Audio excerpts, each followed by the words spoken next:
Okay, we're live.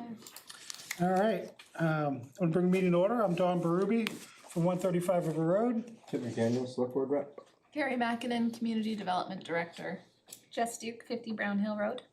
Kristen Hayden, 2 Colonial Terrace. Casey DeStefano, 4 Hopkiln Road. Sandy Crystal, One Shoreview Drive. Ginger Iverson, Recording Secretary.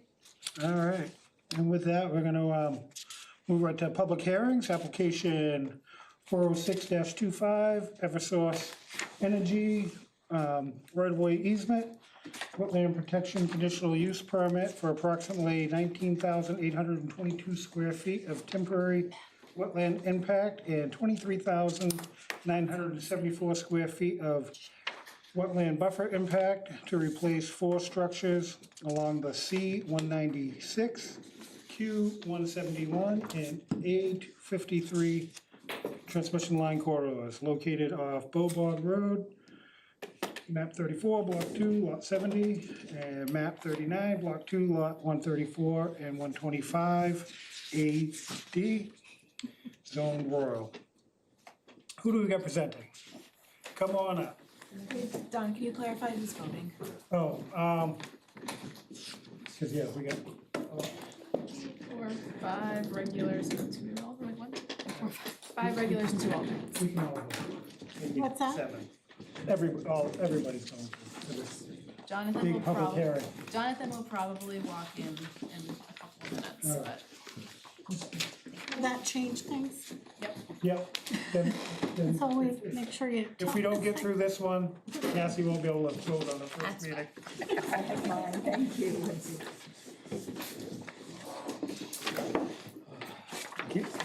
Oh, she- Oh,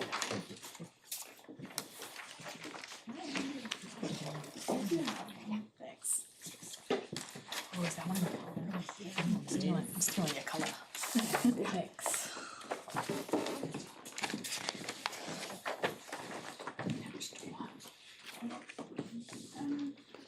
That's okay. I'll pick one up at the end. That's in this pile.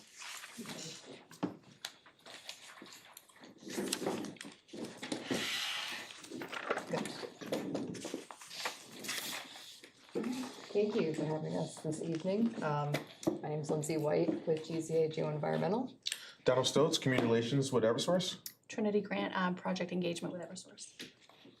As mentioned, we are here for a conditional use permit application for upcoming work along the C-196, A-253, and Q-171 transmission lines.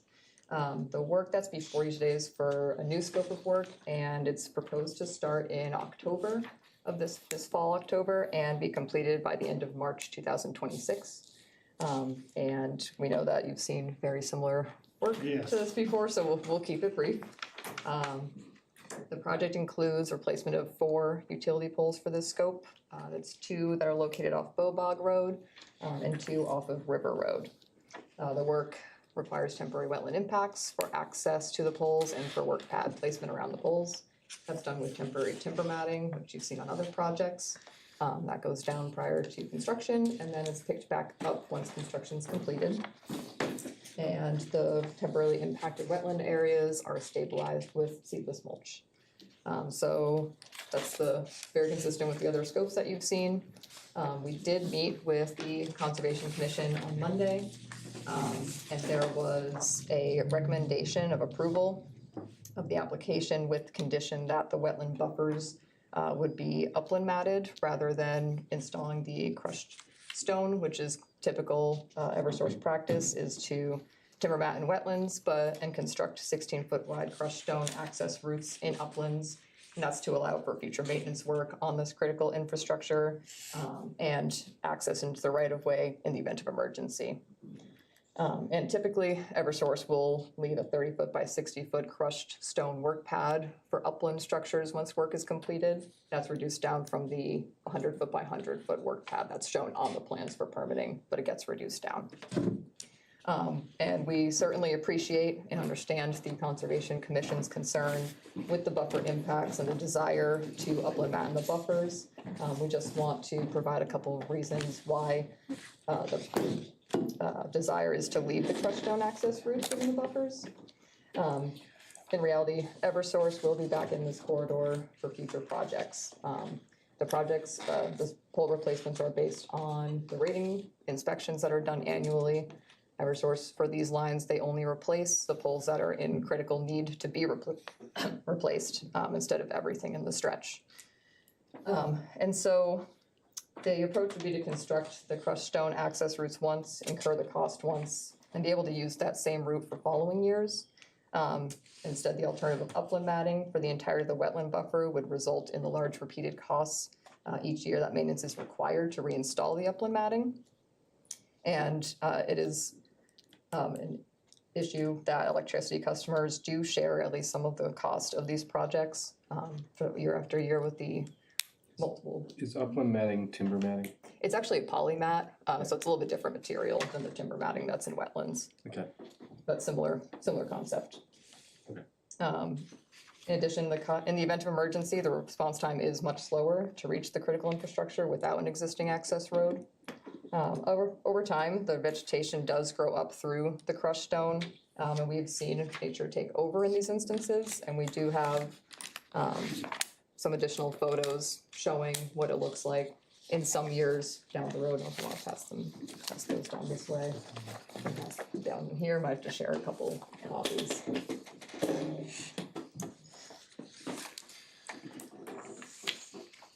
Part of the work for avoidance minimization and impact to wetlands is by crossing through the same location, the wetlands, and the smallest part as much as possible. And by crossing through those same locations instead of crossing through new untouched wetland areas is a minimization technique that is agreed upon by NHDES. So that's what we've been trying to adhere to. And so if we're able to maintain and use those existing access routes, build them and have them be utilized, that would be preferred.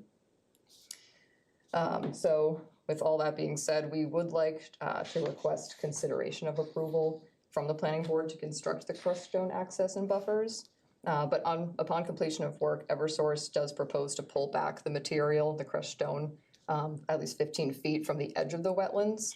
So that would provide a transitional buffer to prevent sedimentation of stone into the wetlands and provide a buffer area that's desired.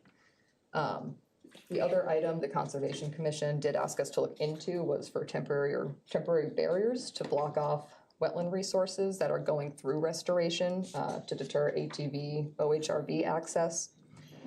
But it is a safety and reliability issue for Eversource to put up solid barriers at crossings in the event that an operator for ATV does not see it and hit it.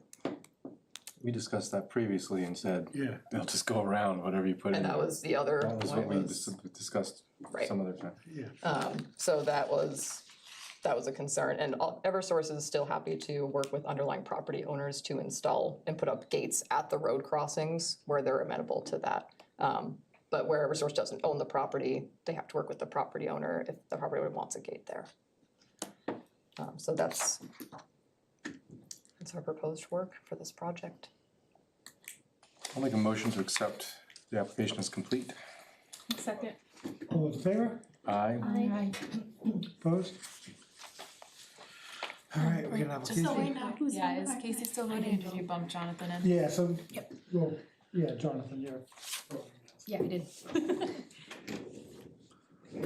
I'm already proposing, so. Has the, You want to get some questions? Was the reasoning for wanting to leave the stone brought up to the Conservation Commission, or was this something that you're bringing to us after that conditional use was requested? It was a topic of discussion at the Conservation Commission on Monday. Actually, it was when the commission was asking Eversource about how they could further minimize impacts in the buffer. The response was we could timber mat it or mat it.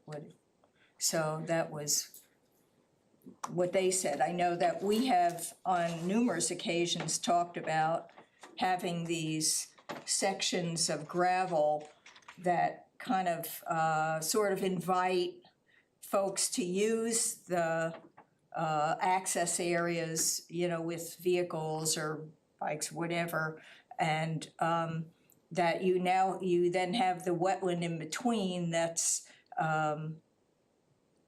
trying to be restored, and, you know, people will drive through it. And that not putting gravel down will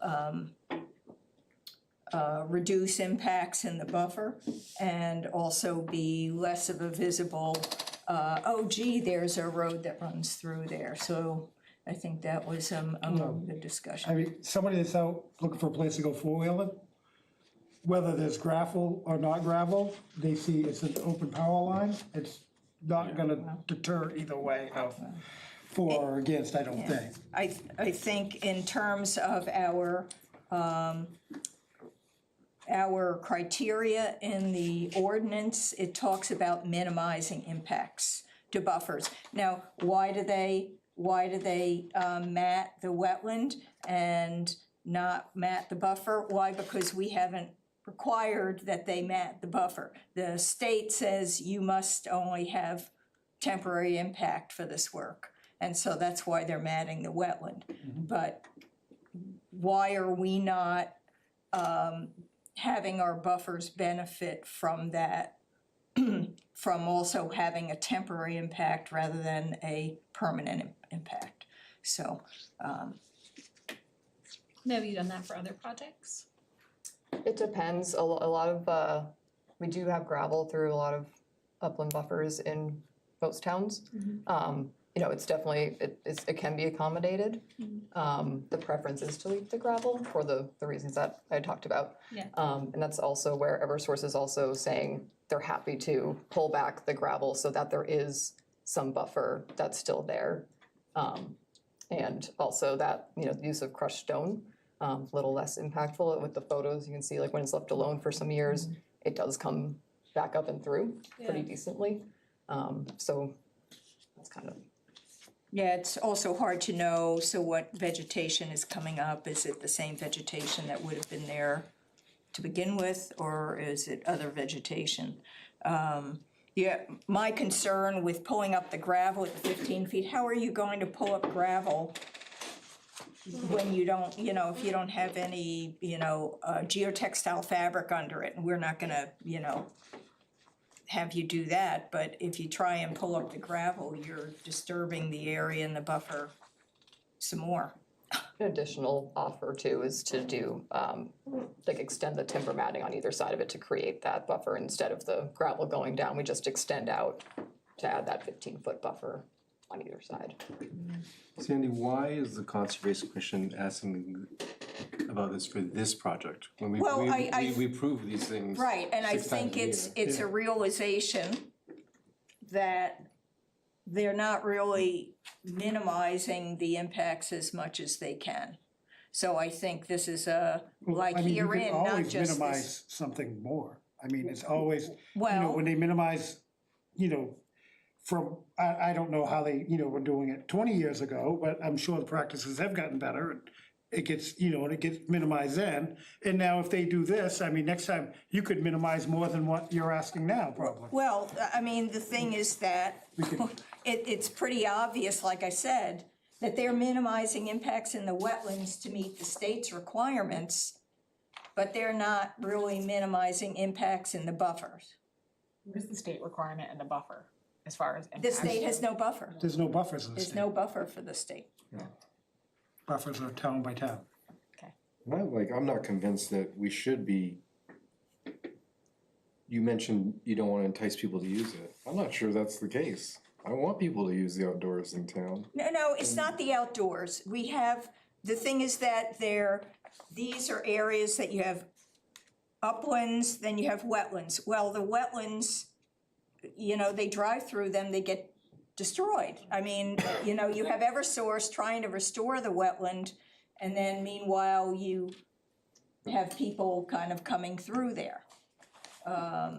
So we want people to enjoy the outdoors, but we have thousands of acres of protected land in town where some of that can be done, not motorized vehicles.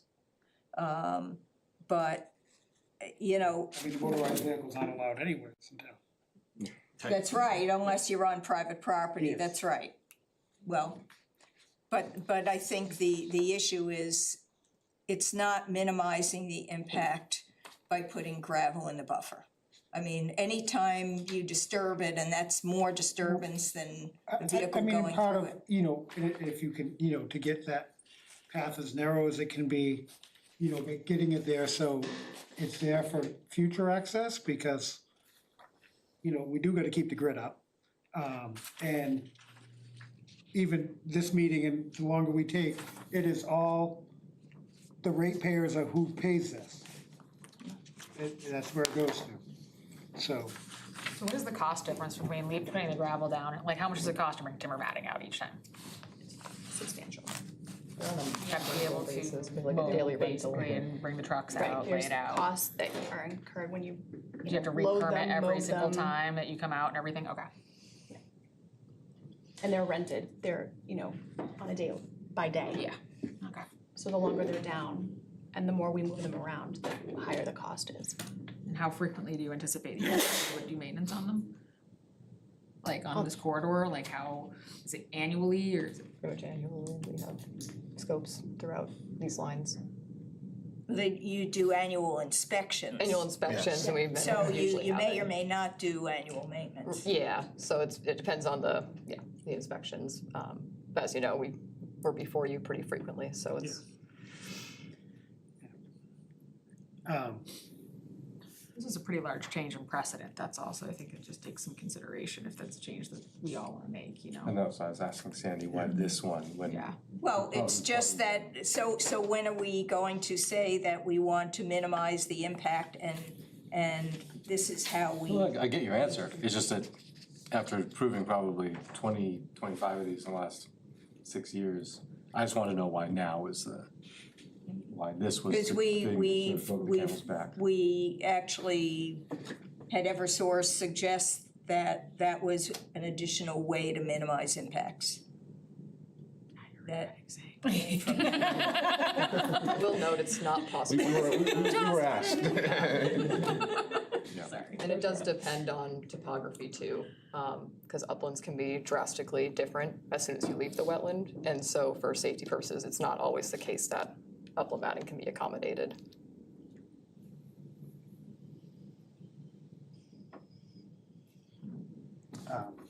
Wanna open it? Yeah, let's open to the public. Anybody from the public got any comments? Tom Donovan from the Conservation Commission.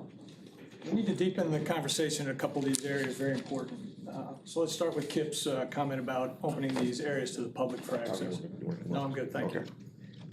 These areas are not open to the public in the power line right away anyway. The public's not allowed in there. The signs all read right on the road, no access for motorized vehicles in there at all. Well, not just but are you allowed to be in by foot mountain bike?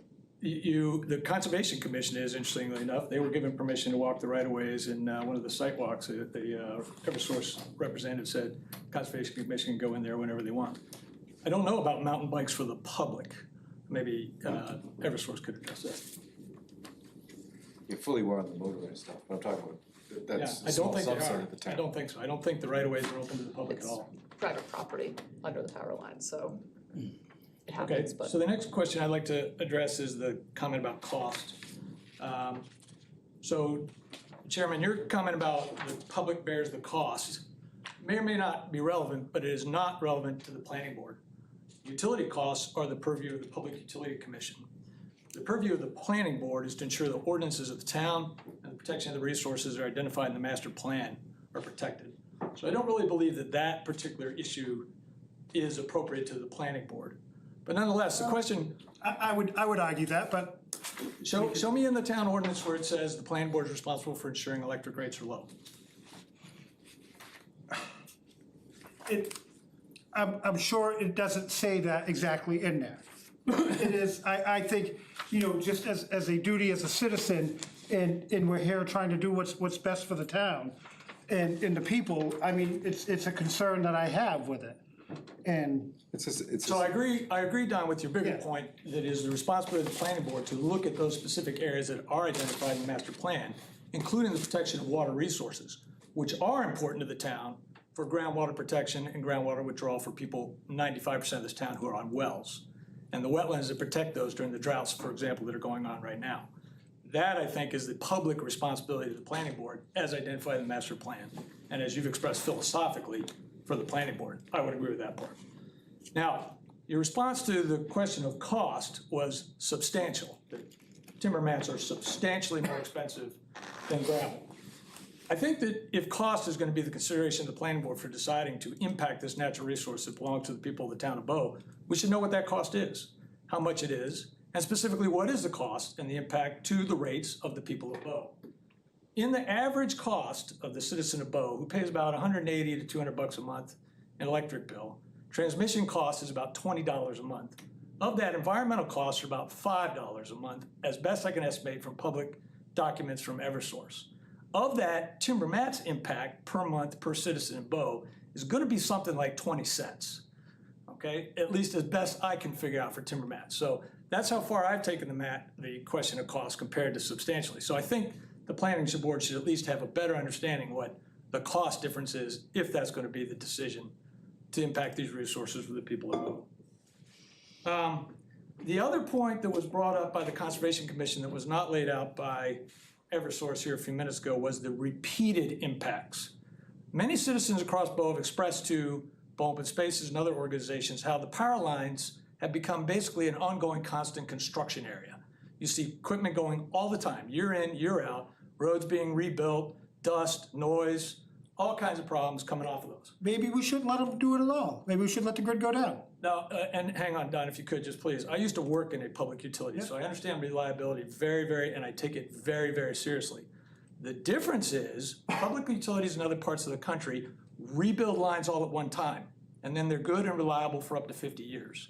Here we're rebuilding towers one at a time in different locations based on specific inspections of those and saying, that tower needs to go, but the one right next to it that was also 49 and a half years old does not to be replaced now, we're gonna replace that next year.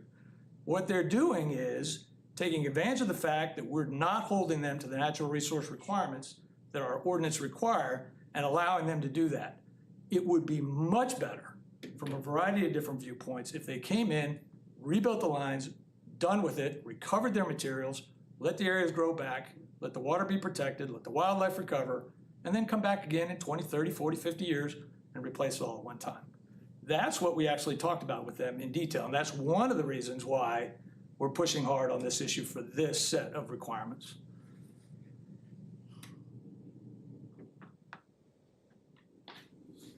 On the one point, I mean, I get what you're saying, that it's not the job of the board to consider utility fees, but the board is always considering the balancing of demands of the town.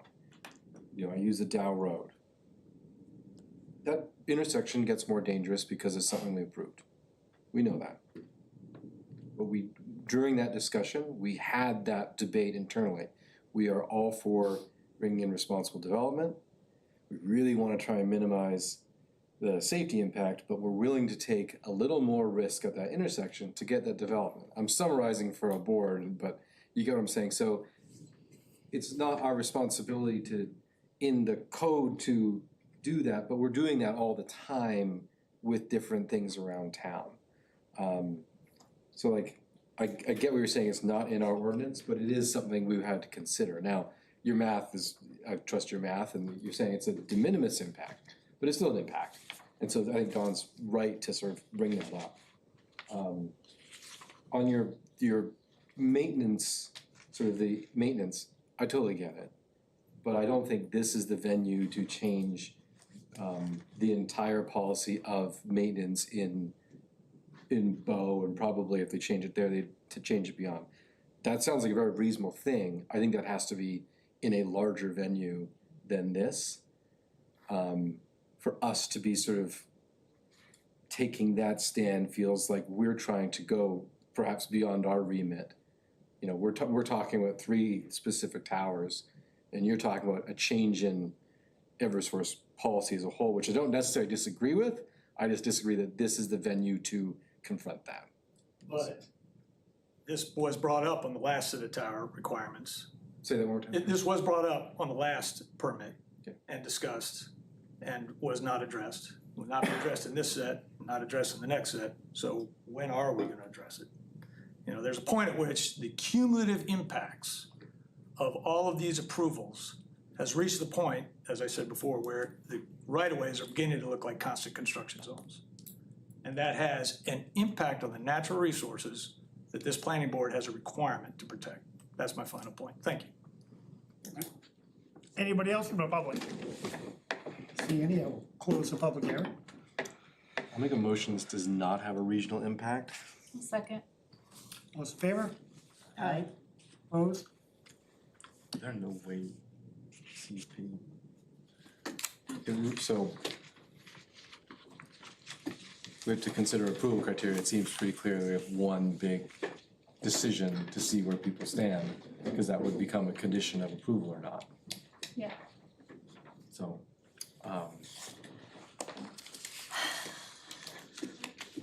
Yeah, I mean, right is now, there any other, that's, Yeah, I mean, it might be helpful to consider it in the context of the CUP criteria.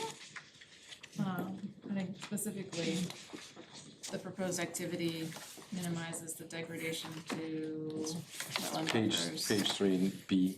Yeah, and minimizes any adverse impact to functions and values of the wetlands and buffers.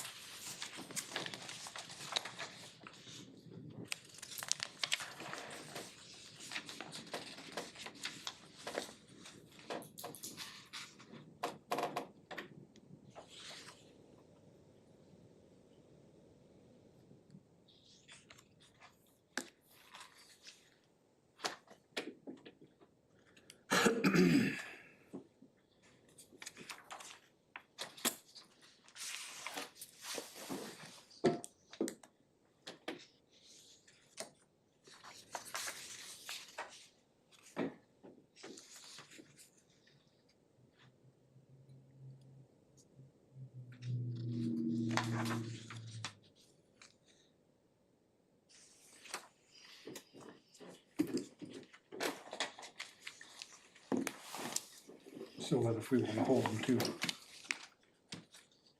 On one hand, you don't have any choice. Those lines are there, and whatever condition we put on there, you're going to have to do it. We have to maintain them. Yes. On the other hand, I wear a couple hats when I'm wearing a hat here as a planning board.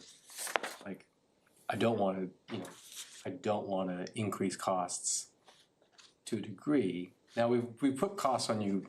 If there was no buffer, you could do whatever you wanted there. We've placed costs on you already as a town by putting in place a buffer system. Correct. So it's really comes in my head down to how much cost do we want to put on you, knowing that that cost is passed on to users? Because you're not going to just avoid the town of Bow with power lines. It's not an option. It's not an option. We have a lot of those. You could argue impressed.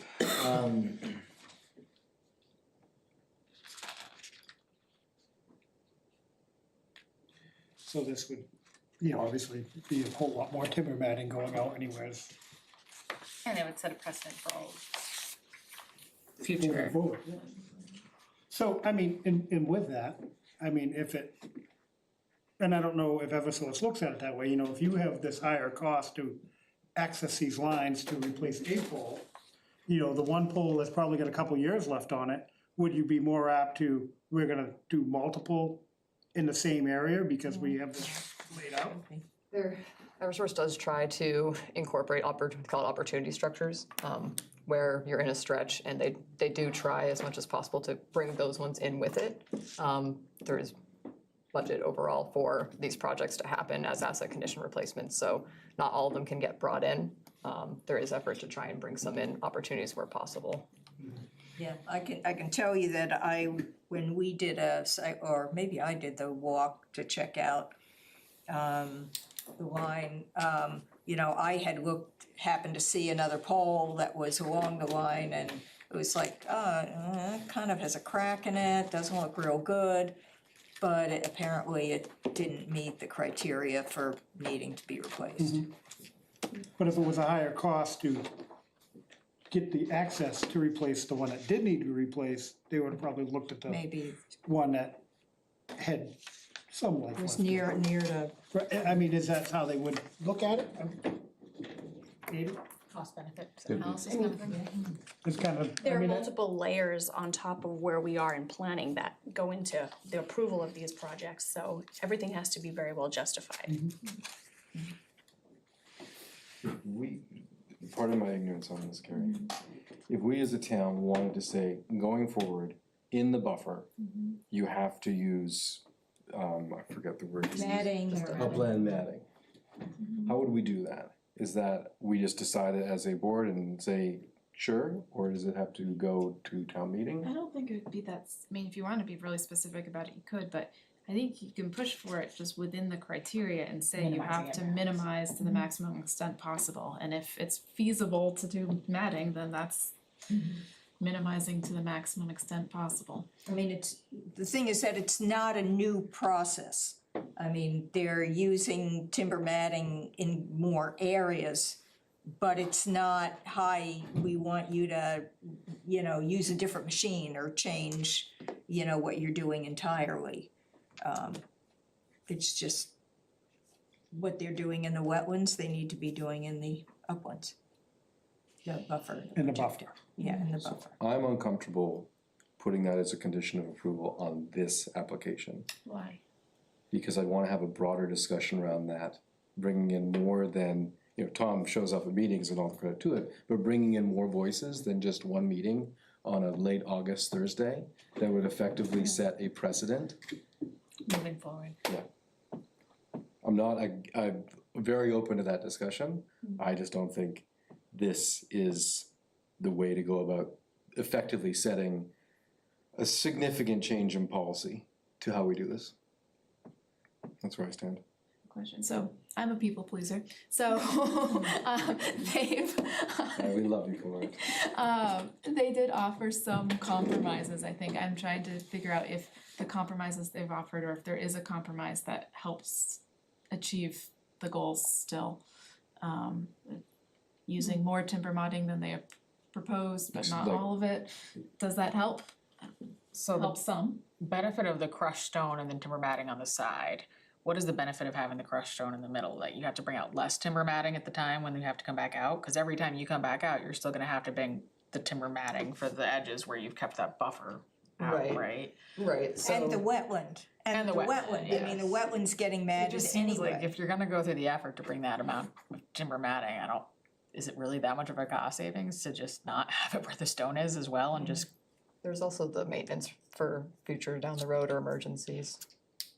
Yeah, I mean, every time, so we finish the project, Yeah, they pull up matting, I understand. that one that they thought was good for the next year isn't, you're replacing it again and. But they'll have to put the matting back out for the wetlands. Yeah, they're gonna, For so maintenance. even when you have an emergency, you are still gonna have to bring back matting of some sort to put Unless, out rubber. unless if it's winter and it's frozen, Right. then they would not need the matting at all. A lot of emergencies tend to occur. I mean, I guess how often is there emergency work done? I know you've been before the board on after the fact permitting. Yes, so that, in those instances, one that resonates is, if there was a pole that had to be replaced, another town, non-Bow, cause I don't know why someone would, but people were shooting at utility poles, so. Cause they can drive there. That one was not actually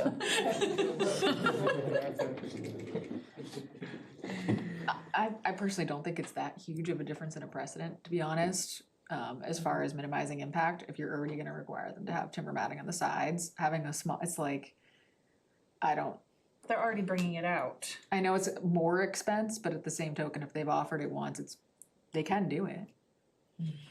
It is minimizing impacts, and I don't have as strong of a opposition to that, I guess. Do you have figures of like how many more linear feet of matting you would need to cover the buffers in addition to the wetlands? all the, in the plans, the callouts that are in beige are what would be in the buffer, so that the amount of square footage that was read off in the application for. You're talking peanuts comparatively. I don't think. Well, I'm thinking more like linear feet of Yeah, matting linear feet. versus the square feet of buffer. I mean, the 12,000 square feet. How long's the how wide is the matting typically for your It's equipment? 4 foot by 16 foot segments. 12,000 divided by 16. So I'm just Well, trying to get a man. sense of how much buffer compared to wetlands there is. It would probably like more than double the amount of matting. Because with the bow buffers, I think. Are on two But- sides. Yeah, it's like on either side of it, it's kind of.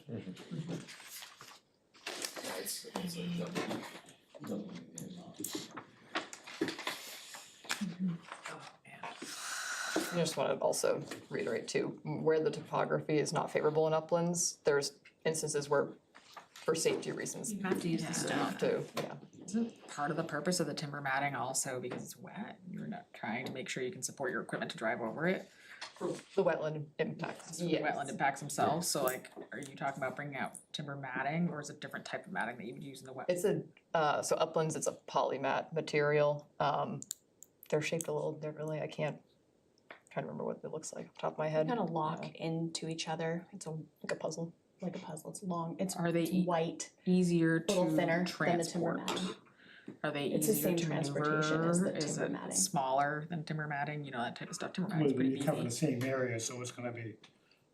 I guess if is it the same thickness, cause that's how it's gonna stack up, that would be the only difference. They are thinner. They're slightly It's thinner. not as, The you're timber not matting. talking the same thing as timber matting. But It's they more come in of a- on the same type of truck. Yeah. It's the same process with timber matting and poly matting. So if they're a little thinner, you're gonna get a few more pieces on a load, so. I'm just picturing like what I have downstairs in my gym, you know, like the muscle. It's like, you know, that's what I know that's not the case, but that's what I'm picturing in my head when you're like talking about the interlock. But yes, they kind of, Yeah. I mean, Yes, and in theory, you kind know, of the edges concept. overlap each other Yes. and then they lock in place.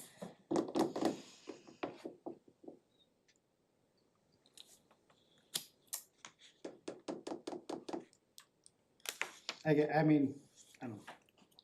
Like getting back out through here, in an emergency situation, you are bringing matting to cross the wetlands. Yep. Yeah, you're gonna have to mobilize the matting regardless for access. It's just more of it. It's just lesser of it than having to then go and do upland mat for the Twice the truckloads. I mean, here, that's what.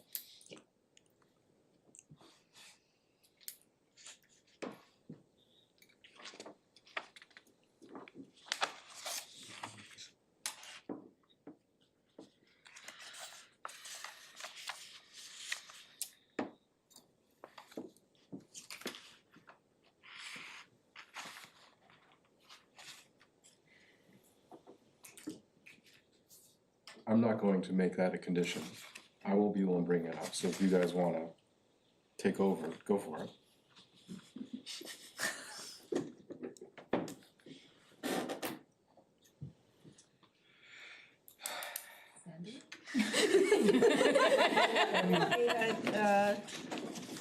Do we wanna have a, know? or just whether we wanna make it a condition? Propose approval that we, Maybe for our own. I don't really wanna make it a condition either, but. You know, it's, Are you anticipating, Kip, that there will be a lot of discussion against matting going forward if we had a larger group and more public?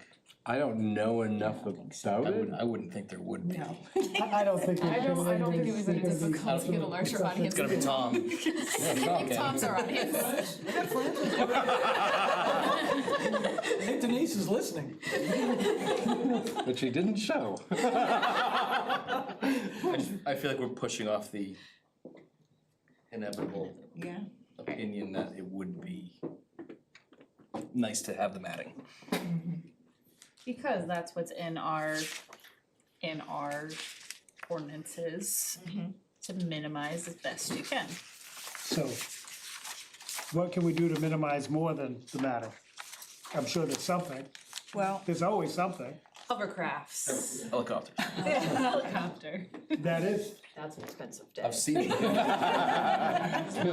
The rates go up for more than 5 cents. That's more than 20 no, cents. I mean, you know, they have to go in there for We can't predict what's gonna happen in the future, but we know right now, at this Oh, point in we time. can, but they're gonna have to replace more poles, things are gonna go bad, and they're gonna be out there working again. That is Well, the no, future. no, what I Technology- meant, Technology is always going to be changing. that's what I mean, And like, you're you're always always gonna be gonna able have to to minimize more and more and more, and at this point in time, this is the best way they can minimize it. In 2 years, could be something different. It could be a robot out there doing it and just flying over it. You never know, man. You never know. Is that gonna entertain a I'm in motion? that space and I don't see that happening in 2 years. Yeah, no, not 2 years. Maybe 25. When is AI coming for planning boards? Honestly, AI, what is your best every response planning here? conference I go to, there's a session on AI now. Oh, gosh. All right, well, I can, I'll put forward I move that we approve application 406-25 with the condition that the uplands will be matted instead of gravelled. Sorry, just to clarify, all the uplands or the upland buffer? Oh, upland buffers, thank you, upland buffers. But that just got a lot bigger. Yeah, upland buffer. Thank you for clarifying. Yeah, thank you. Yeah. You will mat everything. I will second. All right. All those in favor? Aye. All those opposed? Nay. Right, Nay. what was that? Ready to get, well, let's have a show of hands on, all those in favor?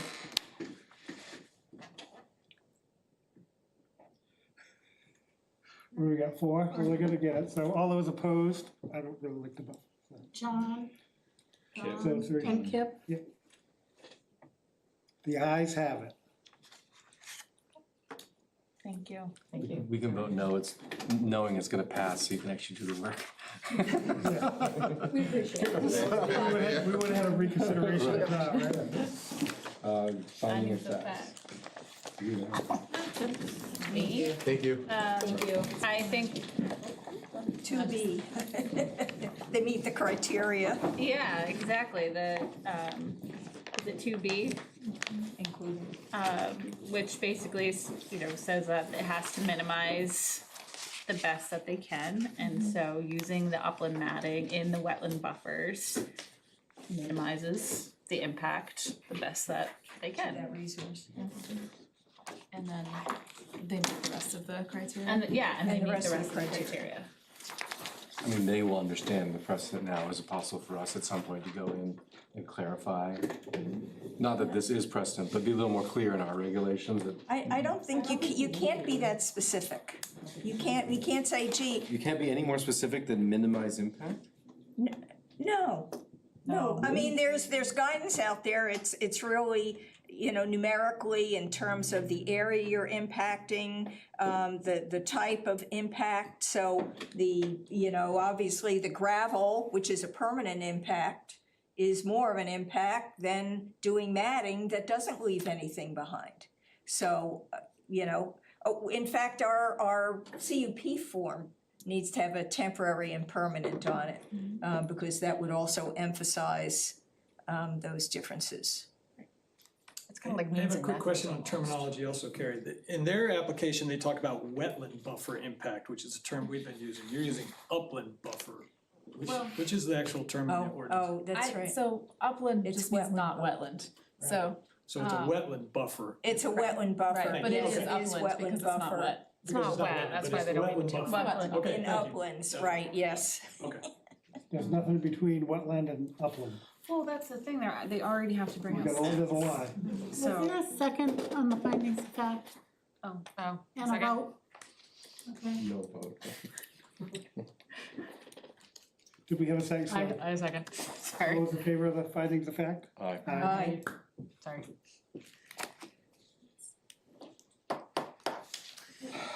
Well, that was the most contentious. one we've Eversource had. would be like, super guys, got babysitters. Okay, Good discussion. yes. It was a good discussion. Moving on, old business, application number 20120-25, Maple Syrup Enterprises LLC, Ballard Brook Center. Request for extension of site plan approval. I'll make a motion to approve application, the request for extension on application 201-25 Maple Syrup Enterprises for 90 days. I'll second. All those in favor? Aye. Opposed? So, and that's one of the things we're working on extending, because, I Their mean, they approval were was, just they here, actually already did, but their approval was before it was changed, so. yeah. And, I mean, they're really moving along with the project pretty good. Like, They're just waiting on They're Wednesday. done, got their sign up that they're coming, They're just waiting Ballard for owns their, the property now. I think they're but- waiting on the driveway approvals, the whole thing Yes. left, so they're, Yay. and they purchased the land. Yes, they purchased the The land. kind of happened, so. So we didn't take their maps. Last week they got a sign up. See it now. No, All right. I got numbers online. New business. We got We Mike use them for conservation. Carter there with us from Central Regional Planning. Talk about the Bow Master Plan update. I'm glad I was here Discussion. for that discussion. That was interesting. So last time I was here, we talked about the master plan and actually asked everybody to go take a look at the now 10-year-old master plan, decide perhaps if they were interested in serving on a master plan subcommittee. We talked about hopefully having a subcommittee of about 9 people formed, made up of members, some members of the planning board, but then other boards and folks from the public. Said we could come back, we actually are underway with kind of the mapping side and data collection on for the transportation chapter, so we've got our kind of back office work going on, and I think staff are gonna ask you for some data for updated parcels and things like that to make sure we've got the updated parcels. But we're hoping today to talk about getting going on the subcommittee, even to the point of when that subcommittee, what day on all of the meeting days that are, you have during the month would be a good time to slot in the subcommittee for the master plan. Do you have a list of who was on the last committee? I looked, it didn't seem like it was a formal committee. There was a No list of memory people of who it? helped with natural resources, which included Sandy, but I didn't see like, and I couldn't find any meeting minutes, like, was it a formal subcommittee? It was just- ad hoc-y, yes. I think it was basically by kind of Yes. more by topic. I didn't find any minutes. Were there? No, because we would, It was probably presented to the planning board. Oh, you mean for the natural resources Just subcommittee? or any of it. we did it kind of on topic area, and we weren't that formalized that time. We do like it being more formalized now. I think I would And, appreciate you know, having that be that subcommittee is gonna track through all the chapters. And you tap into the bullpen when you want more help on certain chapters. How often do you think it would meet? I think when we're going, once a month is fine. I think it'd be great to meet a couple of times, cause it's gonna take a little bit to get going, just to get the survey out there. We want to be done with the survey before Thanksgiving. So we don't need to leave it out for 6 weeks, but it'd be great to have that survey out end of September, early October for folks to get our 800 responses.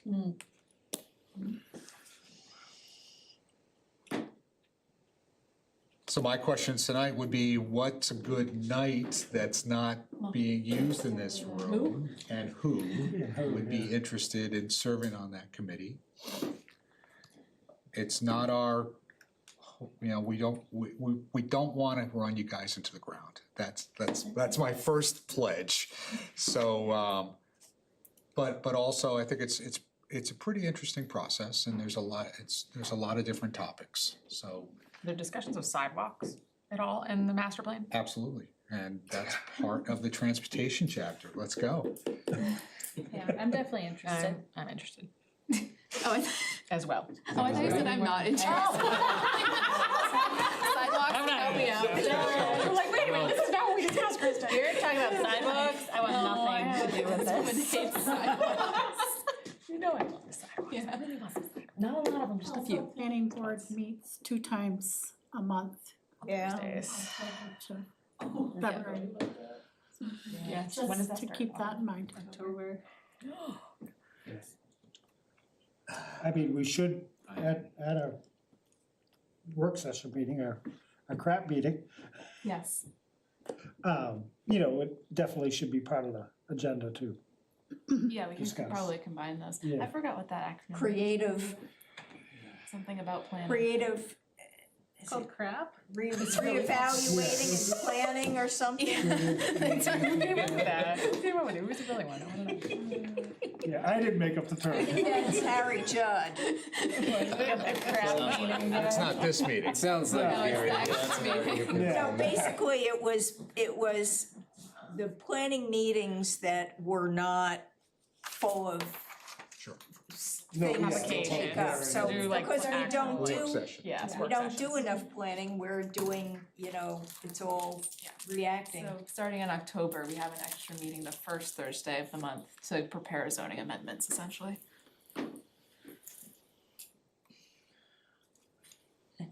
Yeah, So which you is, two volunteered. Yeah, I would love to be part How of it. long are these meetings? We're not gonna go 2 hours, more than 2 hours. Has to be at night? What's that? Has to be at night? As opposed to when? Yeah, Probably. Saturday morning coffee, like. BDC A meets, working breakfast. BDC meets at like 8 AM. 7:30. 7:30, yeah. If there was an opportunity for morning meetings, we love, or even, an earlier, earlier evening, late afternoon, just 7 o'clock is the middle of the night in February. Anyone else wanna do it? I'm interested, I just, pending availability. Yeah, it is. I'm somewhat interested pending also. as well, Got a lot going on. especially the transportation aspect, so. So who did we have interested? Keep constant, I'm busy enough. Kristen, Tom, are you doing Yes. it? Is the CIP almost done? Can I talk about that? I wish. Tom wants to ask about it. What's that? So I'm interested in supporting this effort also, but I think the planning board ought to take a few minutes and just touch on two key topics. And I had a chance to go over and meet with Mike in his office to talk about this a little bit, which I really appreciate your time, Mike, and your insights, very helpful. One is the commitment of the planning board to the use of the result. In other words, we're gonna put all this work into producing a product. I think as a minimum, the planning board should commit to reading it. We should have new members should be provided a copy and asked, please read it. Because I think a lot of planning board members over the years haven't even had a chance to page through it and read it in significant detail. The second point is, due to a mistake I made in selecting a course in grad school, I ended up as an Army planner. That's an interesting thing. You get a special code attached to the back of your name, and anytime there's an emergency worldwide, all the planners in the Army get shirked and sent to the Pentagon to work in the Pentagon for 4 or 5 weeks with no sleep, no food, and work on whatever the plan is.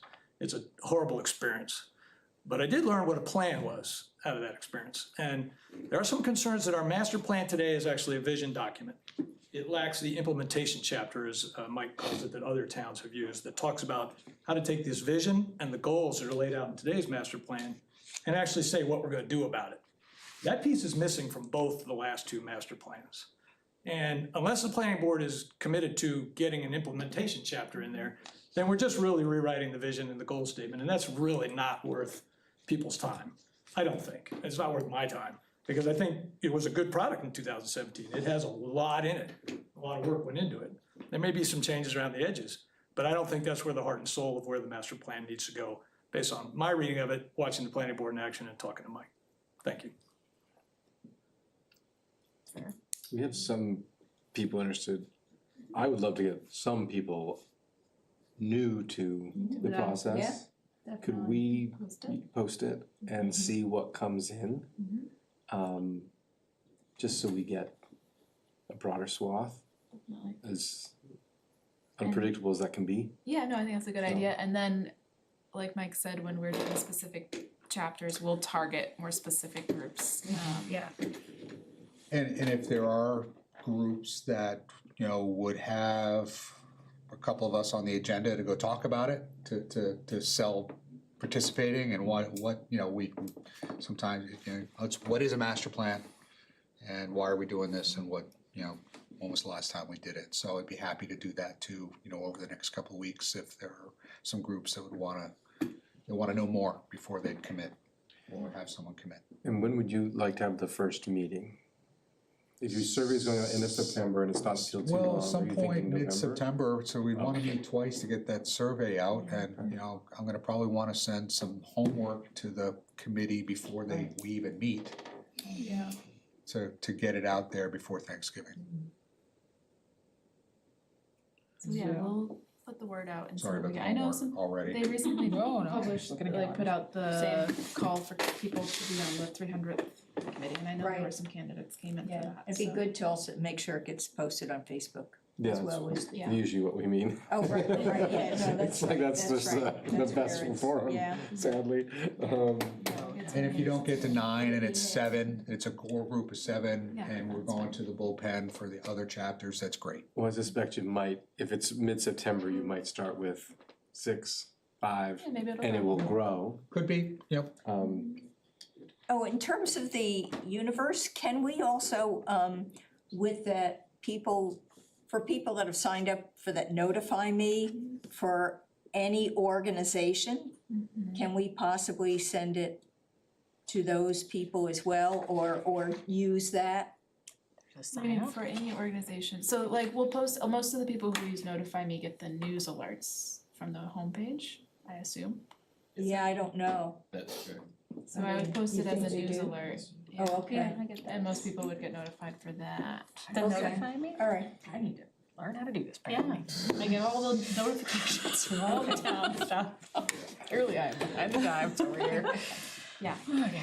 So post the openings, we have to decide on a night, A meeting time. meeting time. Yeah. And maybe that's best, we get our 6, 7, and then Yeah, and then you try can to figure Figure that out out. what Okay. works the best for people. I So you prefer gotta- to do earlier than 7, I love earlier. not later personally, with small children. See, I like the 7, cause then they're going to Kids are already bed. going to bed. See, I like to leave when I can still leave. We have too many activities during that's like true. the. That is true. My that's youngest is true. leaving for college But like, next I'm week, thinking so. like 6, not early, but like you can do 6, you can do an early dinner with the kids and chat, But I'm So- open to whatever, don't base it on. So we'll work on the homework. Basically, it's looking at the old survey questions. Here's a bunch of examples that we have, different design, and that's really the first task of the committee to pull that all together. It'd be also nice, even if we don't have folks, it'd be nice to get some topics from some of the other committees as well, and maybe we can work on that. Just to, even if they haven't committed to participating, make sure they've got, if there's a couple of percolating things that they wanna ask, we'll make sure we get that in the survey. Is Logan Hill state owned? Yes, I was gonna say, I saw the state worked it out, okay. Just a, much to our chagrin. okay. What was the question? If Logging Hill is state the owned. State road. Oh, State state road, road, state road. right. In the current master plan, there's a map that shows you all the state roads that are all in there. Yeah, some of those maps are tough to read, yeah. tiny to, And I would rather not be on the committee just 'cause of other stuff, but I'm also happy to step in and help on specific tasks. Yeah, I think we'll have a number of people on the periphery like that. Just with other stuff. How important do you think it is that we have hard copies of the old plan to go from? Because I gave Tom my last one, Still have it. hasn't come back yet. My library card is still with you. I thought I had a bunch and they were all from 2004. I think it's good to have the hard copy, I mean, or for those who make better use of that than the PDF on your iPad, It's just such a big document, I think. there's a lot there. So we might need to get some more printed. I don't know if we should do that, or you do that, how do we do Do it? a cost comparison with an iPad for each member of the subcommittee. As big as that master plan is, and that's one thing too, even in the intervening years, less document, more appendix. Yeah, there's a lot in that, there's a lot in there, and I think we've worked to kind of, not quite executive summary, but a tighter document that you can put all kinds of things back in the appendix if you wanna find it. Agreed. Less wordy, bullet points. We had that conversation. Okay, so we'll post the openings. Once we have a quorum, we will, forthwith decide on the date. Develop the survey with some homework. Send out the survey end of September, early October. What is the goal number? 800. 800? Okay. It was 400 last time, but it became 800 when So the Let's reach. telecommunications committee did I tell you it was 800-ish, I think, that they did for the telecommunications survey, so but that was about cell phone service, everyone cares about cell service, but I think everyone should care about the master plan too. Yeah, I I wanted it. It's actually amazing. I still don't have it, by the way. We've set the bar. And we worked, but it wasn't an outrageous amount of work we did to put that out. Okay. Okay, anything else? That's it. Awesome. Thanks. Mike. So we'll be in touch. Thank you. All right, we got some minutes. They look good to me. I'll make a motion to approve the minutes of 2025. I'll second. All those in favor? Aye. There were a few people who weren't here last month. Who's, I was not here. You weren't here? That's correct. They can choose I was how to not here vote. either. But they can choose if you wanna vote for them or abstain, that's your choice. Abstain. you're not gonna get impeached over that. I might, you guys. Are you abstaining? Yes. For you? Okay. I can't I'll with go that work on hat. the hat situation. Yes, that is your That's your homework. I'll make a motion to adjourn. I'll second. Second. All those in favor? Aye. That's all. We're gonna put sidewalk.